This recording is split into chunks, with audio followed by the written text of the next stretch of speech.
Et maintenant, on va laisser la parole à François Defrein, donc architecte fondateur de Deso, et Édouard Bernard, architecte chez Deso. Alors, vous êtes une agence avec 3 associés, avec Olivier Souquet, avec également Sandrine Chervet, c'est bien ça. Et vous avez été plusieurs fois récompensé pour des bâtiments, donc principalement construits en bois. Et là, vous n'hésitez pas à mixer bois et acier, justement, pour plus de légèreté et de transparence. Alors, expliquez-nous un peu, vous avez un très très bel exemple de l'atelier de maroquinerie de Beaulieu-sur-Loyon pour LVMH, c'est bien ça? Oui, c'est ça. Eh bien, merci. Alors, je ne sais pas si on a le... Voilà, le début de la présentation. Alors, nous, on a une agence qui a un fonctionnement beaucoup plus classique que Obo. Donc, on est entre 10 et 15 architectes, voilà. On fait beaucoup d'équipements publics. Et puis, eh bien, on a mis le pied en fait dans un domaine qu'on ne connaissait mais absolument pas, par finalement une espèce d'opportunité imprévisible. Quelqu'un de chez Vuitton nous a contacté, voilà, un jour. Et nous a demandé de but en blanc si on était capable de livrer un atelier de maroquinerie en 1 an, études comprises. Comme on cherchait un peu de travail au moment de cette rencontre, on a dit oui, ça, sans hésiter. Et on n'a pas tout de suite pris les choses au sérieux, mais donc 15 jours après, en fait, la personne nous a recontacté, nous a dit voilà, premier rendez-vous le 15 janvier, vous livrez fin décembre. J'annonce ça parce que en fait le processus en fait de fabrication de ce projet s'est fait, je dis pas de façon improbable et improvisée, mais on s'est engagé immédiatement dans une sorte de dispositif qui avait été imaginé par ce maître d'ouvrage, qui était finalement un peu le leader finalement de cette aventure. Ça a commencé assez vite par un grand repas où on s'est retrouvé avec TES, le bureau d'études bureau d'études d'ingénierie, on s'est retrouvé mariés comme ça du jour au lendemain, avec tout ce qui pouvait, tous les risques que ça pouvait comporter. Donc en fait, les séances de travail se sont très vite enchaînées. Donc on a tous évidemment adhéré en fait à cette aventure. Et très vite en fait, ça s'est organisé en workshop. Alors évidemment, c'est aussi pour ça, je pense qu'on est là, c'est que dès le départ, on a une sorte d'articulation autour de séances intenses, 2 fois par semaine. On se voyait 2 fois par semaine. Il fallait produire en fait des éléments tous les 2-3 jours. Et on commençait, en fait, en 1 mois et demi, il fallait qu'on ait sorti le projet, de façon à contacter à contacter des entreprises, à les challenger au bout de 2 mois ou 2 mois et demi. Donc, le maître d'ouvrage était une sorte de leader de ce dispositif, avec une vision. C'était sa vision, c'était de développer ce qu'il appelait les ateliers agiles. Et on peut rassembler dans une seule vue, comme ça, finalement, le démarrage et tous les objectifs du projet. Donc on avait 2 pages de programme. On n'est pas habitué à ça dans les marchés publics. Avec des objectifs, c'est d'avoir un atelier de 6000 m², une unité de 6000 m², d'avoir une zone de production tournée vers le nord, une partie logistique et une partie bureau de locaux sociaux. Voilà, ça c'était la base. Et on avait l'impression en fait qu'il nous donnait en fait des informations un petit peu au fur et à mesure, de façon à entretenir en fait cet esprit de rupture avec ce qui avait pu se passer auparavant. C'est-à-dire que tous les ateliers de maroquinerie, on peut voir avant qu'on ait entamé en fait ce cycle dès 2018, étaient évidemment construits de manière plus traditionnelle. Et là, en fait, ils organisaient une rupture. C'est peut-être pour ça qu'ils nous ont choisis. On n'y connaissait rien, on ne connaissait absolument pas ce domaine. L'alliage avec TES, c'était aussi une manière de les rassurer, parce que du coup, on s'adossait en fait à un bureau d'études techniques, sérieux. Et en fait, pour revenir en fait à notre fonctionnement d'agence, on n'est que des architectes et on est dans un champ disciplinaire qui est le nôtre. Et c'est peut-être pour ça aussi que, aussi bien avec des paysagistes, des urbanistes, enfin voilà, on a quand même des collaborations au fil des années qui sont consolidées.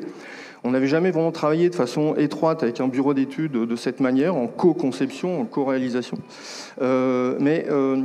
Ce champ disciplinaire, à partir du moment où on le reconnaît, on sait où on est, on sait exactement comment travailler avec les autres. Donc c'est ça le point d'entrée en fait d'explication du projet. Donc TES et le maîtrise d'ouvrage et nous. Donc on a travaillé comme ça pendant plusieurs semaines. Là on a un petit aperçu des objectifs à atteindre, un AVP qui voilà pendant 3 mois devait aboutir à un AVP. Pendant cet AVP on devait consulter des entreprises qui a été fait, il fallait à partir de l'entreprise choisie travailler avec elle un courant AVP on va dire entre le pro et l'AVP et ensuite un chantier de 7 mois.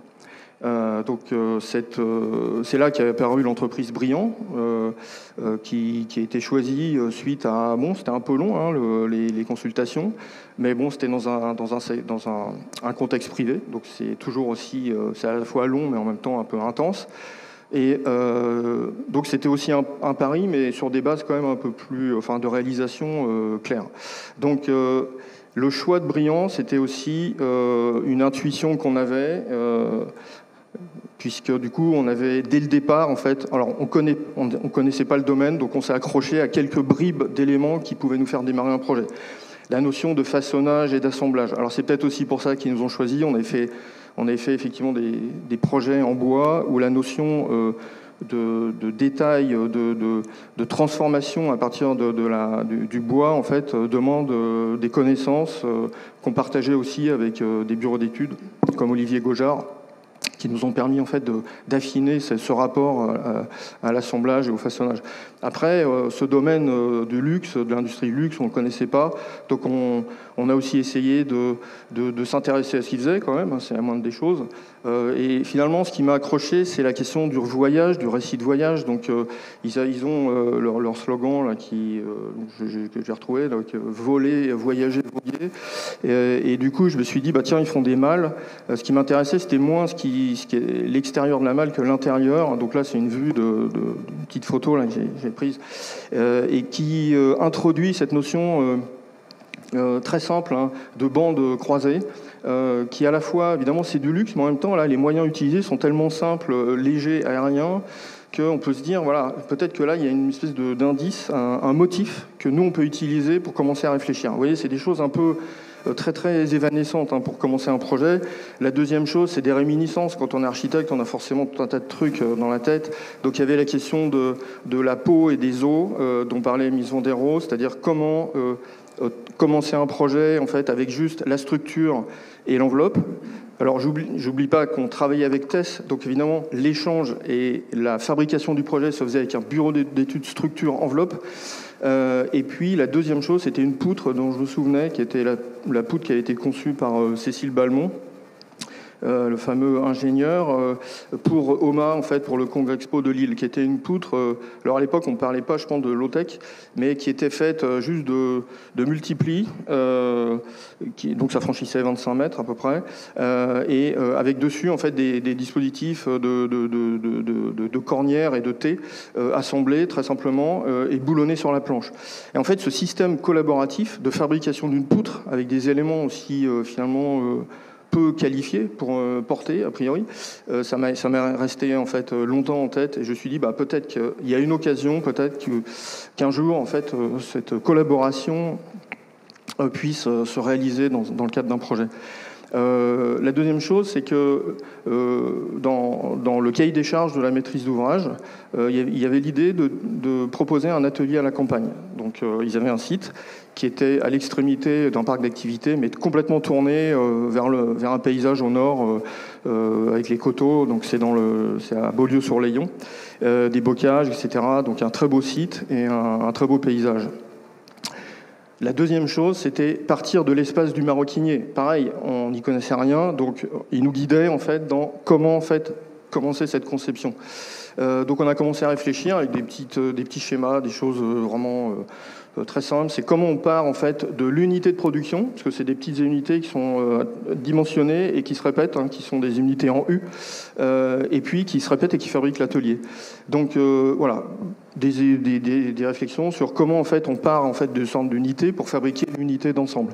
La deuxième chose, c'était comment on s'installe dans un site avec le minimum d'impact. C'est-à-dire là, les déblais remblais, on les a étudiés le plus finement possible de façon à ce qu'ils soient proches de zéro, c'est-à-dire qu'ils s'équilibraient. Pareil, ces réflexions là qui étaient dans les 3 premières semaines, hein, on a produit très vite tout un tas de documents. C'était voilà comment on fabrique ces éléments, sachant que je reviens sur l'objectif initial, 6000 m². Donc ça voulait dire une bande de 30 mètres de large au nord et 30 mètres de large au sud, avec le minimum de points porteurs. L'atelier agile, c'était pas de points porteurs, enfin bon, quasiment pas de points porteurs. Donc à un moment donné, on s'est dit, pour essayer de mettre en ordre à la fois ce programme un petit peu difficile à décrypter, de croiser les choses, on est passé par un travail de tableau, quoi, en fait, un tableau qui permet de convertir après des propositions architecturales et techniques. Donc, rappeler les objectifs. Là, par exemple, il y avait 4 objectifs. Bon, évidemment, il y avait le temps de fabrication. C'était impératif pour faire ce projet. Il fallait que ce soit préfabriqué. Modularité et évolutivité, évidemment, intérieure. Il fallait que ce soit complètement libre. Reproductibilité, ça, on le verra, puisque du coup, on a fait 5 ateliers déclinés sur ce principe. Et puis, les notions de confort qu'on définissait en différents paramètres. À l'extrémité du tableau devaient correspondre des éléments, et des éléments de conception bâtie. On a abouti, dans les échanges avec TESS, on n'a toujours pas de bureau d'études fluides à ce moment-là, à quelque chose où, vous voyez, c'est une espèce de travail inversé, c'est-à-dire qu'on n'a pas du tout le bureau d'études fluides, le bureau d'études des lots techniques. On travaille avec un bureau d'études structure-enveloppe et on se concentre sur comment organiser le projet, comment domestiquer les lots techniques. Parce qu'évidemment, quand on est architecte, on connaît tous en fait la difficulté à domestiquer en fait ces lots qui, par leur dimensionnement, les enjeux qui changent au cours des projets, enfin, etc. Et puis une certaine opacité dans les calculs et les objectifs rendent toujours difficile leur maîtrise. Là, on s'est dit, le cahier des charges qu'on se donne, c'est d'avoir une seule couche. C'est-à-dire qu'on ne va pas faire le multicouche habituel, où finalement chacun passe ses tuyaux comme il veut. On range dès le départ et on donnera au bureau d'études fluides cette trame qu'on a imposée, là, une trame sur 2,50 m, qui évidemment n'est pas arrivée par hasard, c'est un multiple qui marchait pour la construction et pour les fluides, et dans lequel en fait on a rangé à la fois les process qui sont les petits pointillés en orange, qui se suivent en fait dans l'atelier, les systèmes de soufflage et de reprise d'air, les canalis qui alimentent les points de travail, et puis l'éclairage, etc. Donc tout était rangé dès le départ. Donc là, le plan libre évolutif, ça donnait... alors là, on a une représentation un peu étrange, parce que du coup, c'est vu d'en dessous, hein, on voit les poutres, c'est comme si on regardait à l'envers.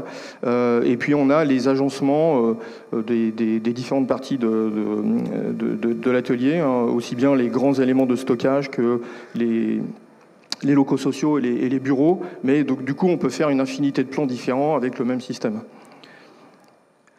Là, c'est le résumé d'une grammaire qu'on a commencé à mettre en place une fois qu'on avait raisonné en fait tous les éléments et dimensionné avec TESS, et on a commencé à faire intervenir alors, justement le bureau d'études fluides de façon à ce qu'il se range en fait dans notre trame tridimensionnelle.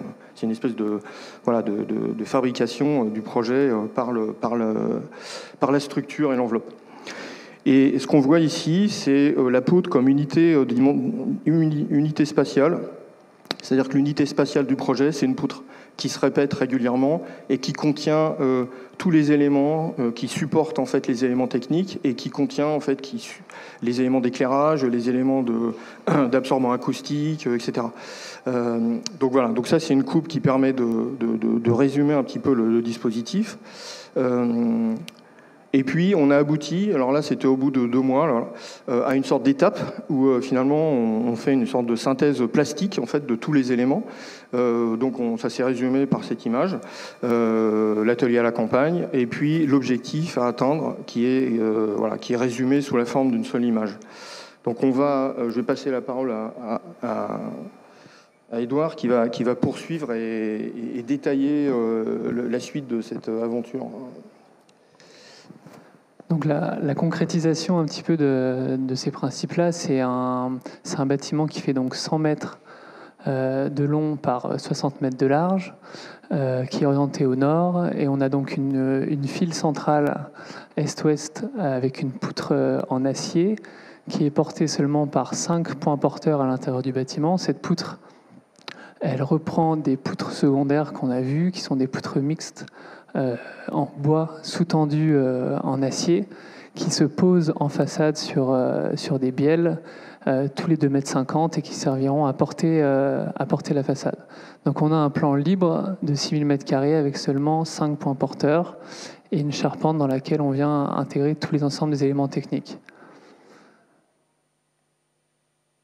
Là, vous avez le détail de façade qui traduit vraiment l'enjeu du projet et qui est la clé en fait de la réussite ou non du projet. C'est vraiment est-ce qu'on va arriver à réussir à porter ce détail et le réaliser de cette manière-là. En fait, on voit la mixité et la complexité du projet dans ce détail-là.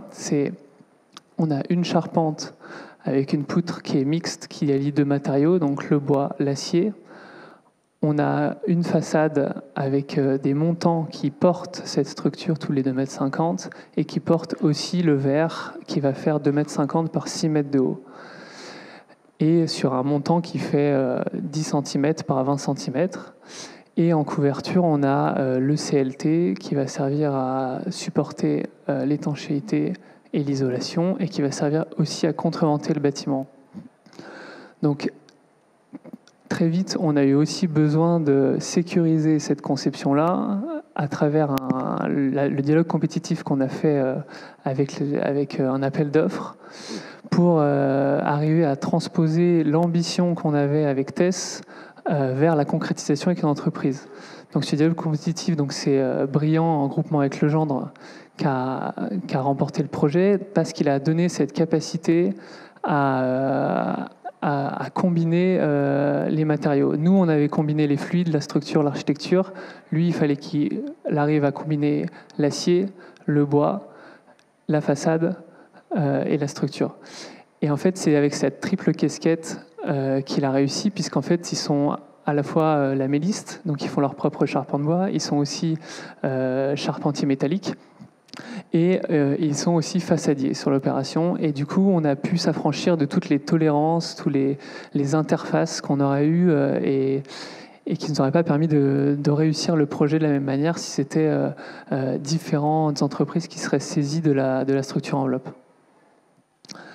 L'entreprise aussi, elle s'en est saisie pour venir la transformer avec sa vision de constructeur. On avait une charpente qui était imaginée en mécano-soudé, avec des poutres qui étaient transportées entièrement composées, et l'entreprise elle est venue avec une solution de profil du commerce, de gousset, qui allait être façonné et intégré dans les poutres bois, et pour venir assembler des poutres treillis sur site, avec des profils type des U, des plats, etc., très standards, à la fois pour tenir le planning, pour réduire les coûts et garantir aussi le transport.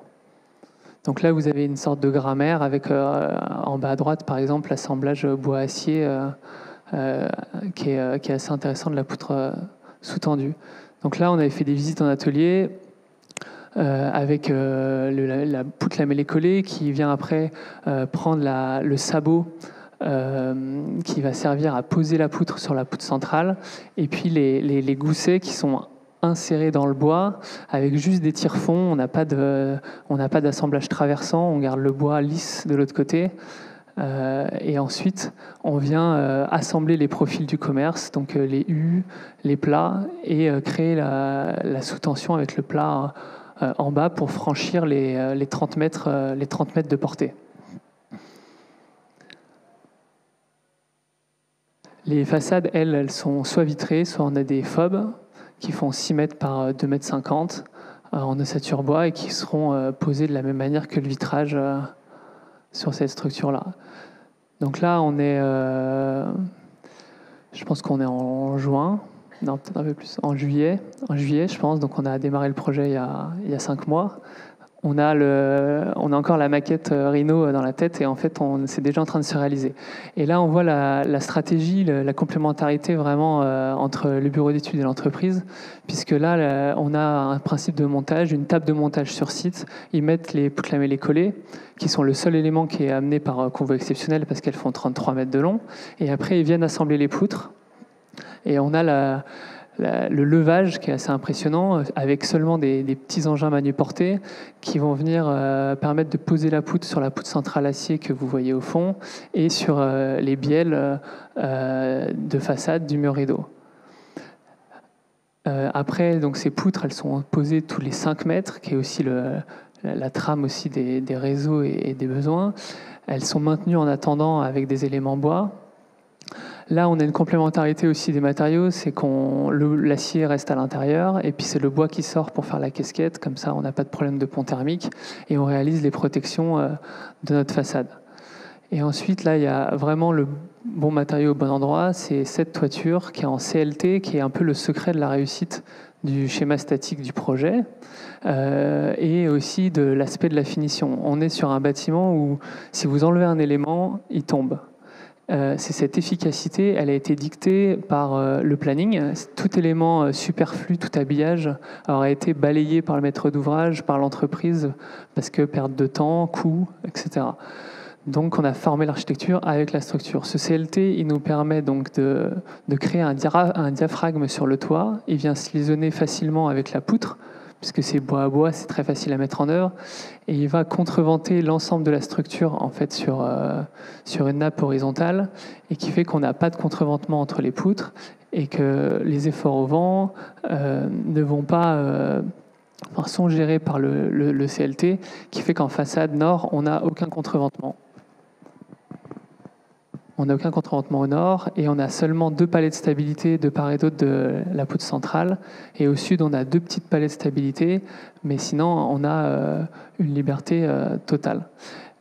Aussi, complémentarité entre l'acier et le bois. Là, on a pu mettre une pente à 1,5%, une toiture quasiment plate, parce que l'acier, avec la sous-tension, on vient mettre une contre-flèche qui permet d'avoir cette pente très faible qui va pouvoir être conservée dans le temps. Si on était tout en bois avec le flambement, on n'aurait pas pu réaliser ça. Ensuite, on a donc notre toiture mixte et on vient positionner les grands verres de 2,50 m par 6 m qui viennent se poser sur les bielles et qui sont maintenus simplement par les capots serreurs de la façade rideau. Et inversement, les murs ossature bois qui sont mis en place au sud pour se protéger du soleil. Donc on a donc cette grande façade qui fait 100 mètres de long par 6 mètres de haut, entièrement vitrée, et qui permet de créer cet effet spatial, d'avoir le paysage qui rentre à l'intérieur du bâtiment et qui fait décoller cette structure mixte bois-acier. On voit ici donc les principes avec les réseaux qui cheminent à l'intérieur des poutres et finalement cette structure mixte qui permet d'accueillir les réseaux, de les porter et de ne pas venir ajouter des éléments superflus ou en plus de la structure qui viendrait dénaturer l'espace et l'architecture et l'espace des maroquiniers.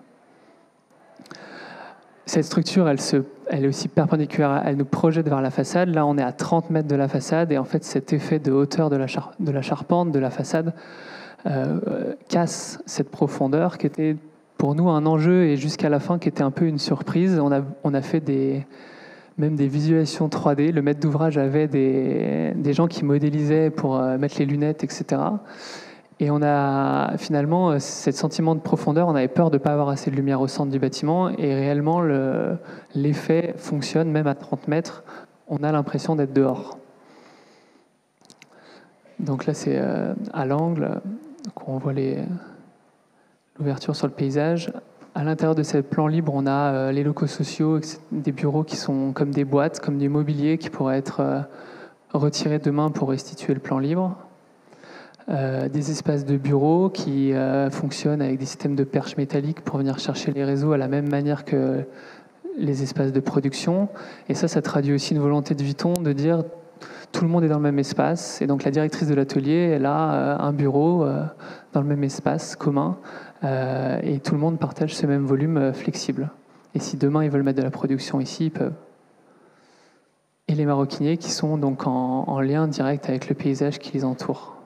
Et avec cette mixité entre le bois qui fait un effet moiré et puis la tension du métal qui fait penser un peu à la rigueur qu'ils doivent avoir pour produire des sacs. Là, vous avez le site de Beaulieu, où vous avez à gauche le premier atelier qui a été donc livré en 2019. Donc on l'a livré dans les temps, en 1 an. Et à droite, vous avez un atelier, c'est le 4e, qui a évolué, atelier environnemental. L'intérêt de la reproductibilité, ça a été aussi de pouvoir avoir la chance de s'intéresser à d'autres sujets et de venir expérimenter. Dans le temps d'un projet, c'est difficile d'avoir le temps de pousser tous les sujets.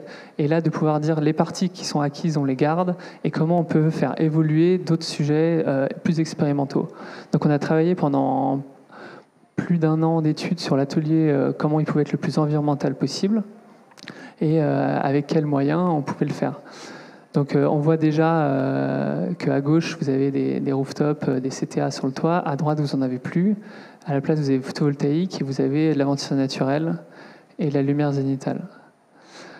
Donc vous avez ici à gauche le premier atelier et à droite le second, où on voit qu'on a introduit par exemple la ventilation naturelle qui permet aux façades et aux bâtiments de s'ouvrir naturellement et de se ventiler automatiquement dès que la température extérieure le permet, et qui permet de baisser la consommation de clim de 50%, et qui est associée à une dalle active industrielle chauffante et rafraîchissante en lieu et place d'un système air. On a travaillé du coup encore sur la liaison. Là, il y a ça, le couloir de liaison qui lie les 2 bâtiments. Encore une fois, on lie l'acier et le bois pour avoir la légèreté, l'ouverture sur le paysage. Et ici, un peu le dialogue entre les 2 bâtiments avec un restaurant qui vient se glisser à l'interface entre les 2, avec une pergola et un espace qui se crée dans ce grand paysage, une intériorité. Donc ça résume un petit peu cette vision. C'est un bâtiment, grâce à la combinaison entre l'acier et le bois, on arrive à avoir une légèreté, à pouvoir mettre l'acier là où on veut la finesse, le bois là où on veut aussi la chaleur et l'ambiance, et arriver à avoir un projet qui apporte toutes ces qualités-là. Il y a une anecdote, on est en train de travailler encore un autre projet en ce moment sur une structure qui fait 24 mètres par 24 mètres de portée, où du coup on a été soumis à cette question de tout bois ou mixte. Et donc on va la faire en mixte. Et on a regardé aussi l'impact carbone, et on s'est rendu compte qu'en fait sur des grandes portées, le tout bois finalement en termes de carbone était était très très proche avec la mixité, puisqu'en fait on avait un besoin de matière qui était énorme. Et donc on se rend compte qu'à ce moment-là, l'utilisation du bois peut être remise en question par la pertinence des portées, etc., pour avoir la quantité de matière. Un arbre, c'est quand même un élément vivant, et donc l'utiliser au bon endroit au bon moment pour pas non plus en mettre partout et en laisser pour d'autres projets, et le combiner avec l'acier pour qu'il puisse être mis en œuvre le mieux possible. C'est absolument fascinant. Moi, je ne sais pas ce que vous en pensez, mais je trouve ça vraiment magnifique. Et alors, moi j'ai une question. Idéalement, il faudrait revenir à la photo où on voit l'atelier depuis l'intérieur. Je ne sais pas si c'est possible, je pense qu'elle résume tout. Voilà, celle-là. Je pense que celle-là, c'est complètement dingue. On a l'impression que la structure est accrochée au nuage, qu'on ne sait pas où sont les points porteurs. Alors, si j'ai bien compris, c'est ce que je pourrais considérer comme les épines du vitrage qui sont les poteaux. Exactement. À vue nez comme ça paraît complètement sous-dimensionné, mais en fait, vous l'expliquez parce qu'il y en a beaucoup, en fait. Exactement. Oui, du coup, même en termes de fondation, on n'a presque rien. On a une semelle, et puis tous les 2,50, on a des appuis. Du coup, on arrive à répartir l'ensemble de... Et alors, c'est le travail d'hôtesse.